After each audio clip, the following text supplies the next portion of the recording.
The way that I like to look at this, this is one of my favorite quotes, is what do you lose track of time doing? What's going on, guys? Boi Crypto here with you again, and today we are going to talk about the 4 ways to make what may seem like a difficult task, which is living a minimalist lifestyle, very simple. And we're not just talking about cutting bills and making a budget and things like that. There are some meta things to think about here. Hey guys, if you want more minimalism tips, please do like the video, subscribe to the channel. I very much appreciate it. And you can find me on Twitter. I am at Boi Crypto. So yes, we are talking about making minimalism easy today. Now that may seem like a conundrum because minimalism, after all, is supposed to be easy. You have less things in your life to worry about. That's the whole point. The tough task is here, especially in the United States, there's so many distractions. It's so easy to buy certain things. It makes it difficult for people to actually get into or even want to live a minimalist lifestyle. You think about social media and FOMO. You're no longer like the old days just trying to keep up with the Joneses or literally just the next door neighbor. Now you're keeping up with somebody 3,000 miles away that's living a lavish lifestyle that you've always dreamed of because you can see it on their Instagram account. I know people personally right now that are making terrible long-term financial decisions, buying houses in this current market just because they want to live that dream life that they've always thought of. But they're not aware of what's going on in the world today. More than ever, our society is impacted by keeping up with what other people are doing. And the unfortunate thing is, some of those things are not what leads to actual happiness. So with that in mind, let's get into it. The number 1 way to make living a minimalist lifestyle easy, and that's to simply define your personal and monetary goals. With your finances, are you simply just trying to pay off a loan or a car loan or a mortgage or something like that just to alleviate your financial situation a little bit? Or do you just want to have all of your monthly bills taken care of, all of your typical expenses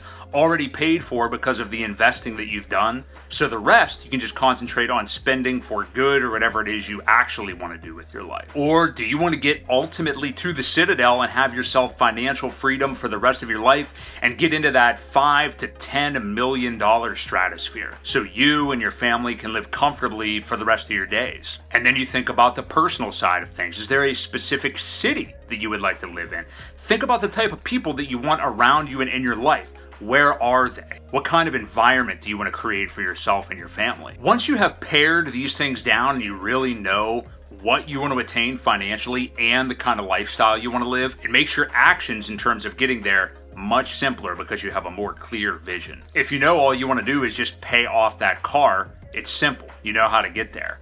But if you're really trying to get to the top of the financial stratosphere and get yourself that financial freedom for the rest of your life, you know it's a steeper mountain to climb, and you know you need to take more drastic action to get there. So the number 2 way to make living a minimalist financial lifestyle easy, this is going to be some of your more typical Dave Ramsey type advice. And that is, even though I mentioned it in the intro, is not the only reason, but that is to make a monthly budget of your expenses. You have to have clarity on this. There's too many people that just kind of fly by the seat of their pants and get to the end of the pay period or the end of the month or whatever it may be and don't even know what their balance sheet is at and are usually in debt because of this. Now, I want to be clear. I'm not saying that you need perfect exactness when it comes to your budget.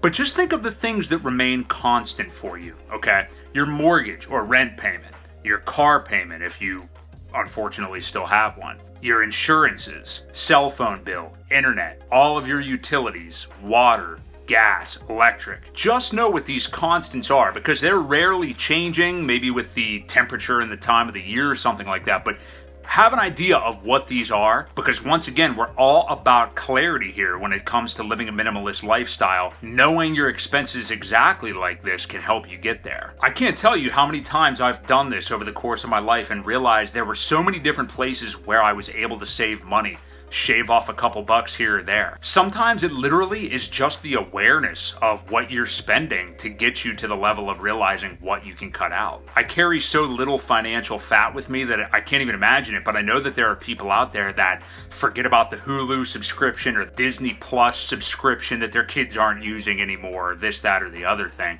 So take an inventory of all of your monthly bills make your initial adjustments, and then have an idea of where you're at every single month after that. I'm certain there are hidden costs in there. Okay, moving on to the third way to make living a minimalist lifestyle easy. This is one of my favorites, and that is to get clear about what it is you care about. These are one of the more meta topics I was discussing earlier. Do you have a romantic partner? Do you have a family, extended family, whatever it may be? I remember being in like gimmicky meetings back in the day, and it was, what is your why? Why are you coming to work every day? Now, that person was a supervisor at a very monotonous job, but thinking about it this way, when you're really talking about changing your lifestyle and attaining the goals that you've already laid out for yourself, you need to get radically clear about what it is you care about. Now, I know this is difficult for younger people because when I had that job back in the day and had that supervisor that was saying, what is your why? I didn't have a why. I was like a 26-year-old dude that lived on his own, didn't have a romantic relationship, didn't have a child at the time. So for me, you're really kind of grasping at straws. You don't know what it is that's important to you.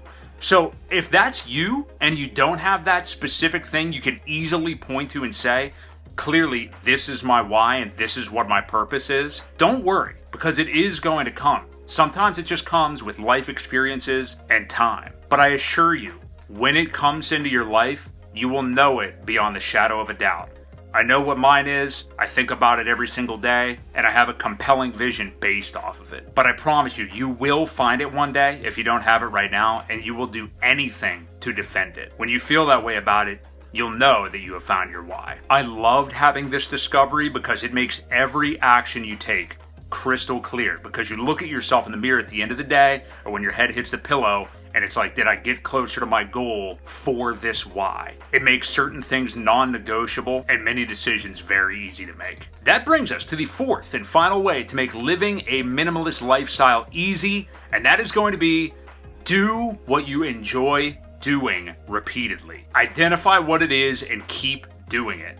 Sounds pretty simple, doesn't it? Well, I can assure you that many people throughout life run away from whatever this is, or unfortunately, just like the previous thing we talked about, have never been able to identify it and really don't even know what inspires them and what makes them feel alive every day. Again, just like getting clear about what you care about, what I talked about in way number 3, depending upon your age, you may not know yet. I remember being a young kid that had a certain major in college and then thought, maybe I really enjoy psychology and my dad was into that and stuff. Maybe I got to change things up on a dime. I remember people flip-flopping majors or dropping out of college altogether, which actually may be a good decision these days. Not having their mind made up because they just simply don't have enough life experience yet. This could bring us down a whole other path of discussing people leaving high school and immediately going to college and how that actually may not be the best thing for them. Experience life a little bit to know what really does drive you. The way that I like to look at this, this is one of my favorite quotes, is, what do you lose track of time doing? I love to eat, I assure you. I may be svelte looking, but I assure you that I used to be a fat kid and I still have an inner fat kid. With my favorite things that I love to do, I have forgotten to eat, okay? I was fortunate enough to know when I was a little boy that I loved broadcasting. It just was like in my veins. I loved to do it. It was like just within me, no matter what. Unfortunately, it's not something that pays very well, but I'll never forget my dad taking me to the store and getting me a little red and white recorder when I was 6 years old. And I would take it home. I loved baseball, and I would sit on the floor calling Atlanta Braves games on TBS, the Superstation. I loved it at 6 years old. I loved the idea of being in a studio and recording something and then playing it back again. I loved music and the idea that bands would do that. And to this very day, it's one of my biggest passions. I love writing an idea for one of these videos. I love shooting it. And more than anything, I love going back and editing it. It's always been one of my favorite things. And I've always enjoyed the process so much that I just go practically unconscious while I'm doing it, and again, lose track of time. So identify what that is for you. That's the easiest way to figure it out. What do you lose track of time doing? And again, if you're young and you feel like you haven't found that yet, just give yourself time. But a good way to think of it is, what do I lose track of time doing? That's what really kind of fills up your cup and makes you feel alive inside. The way this more easily leads you to living a minimalist lifestyle is You're going to have your time taken up by doing one of these things that you love to do, that you deem to be productive. So you're not going to want all of this other crap in your life just to pacify yourself. Out of these 4 tips, I think these last 2 are the most important. Get clear about what it is you care about and identify what it is you love doing. You need to know yourself. And unfortunately, a lot of us don't until we're well into our 30s. It's kind of just the path of life, but again, if you're young, you're gonna find it one day. So that's it, guys. The 4 ways to make living a minimalist lifestyle easy. Let me know what you think. I would love to hear your thoughts on when you discovered your passion, when you found your hypothetical why in your life, and knew that was all you cared about and made all the decisions you made much easier. If you like the minimalism videos, please do like this video, subscribe to the channel, I very much appreciate it. Share it with a friend, and hey, I am on Twitter as well. You can find me at Broke Boi Crypto. I want to once again thank all of you fellow broke boys for watching another one of these videos, and I will catch you in the next one.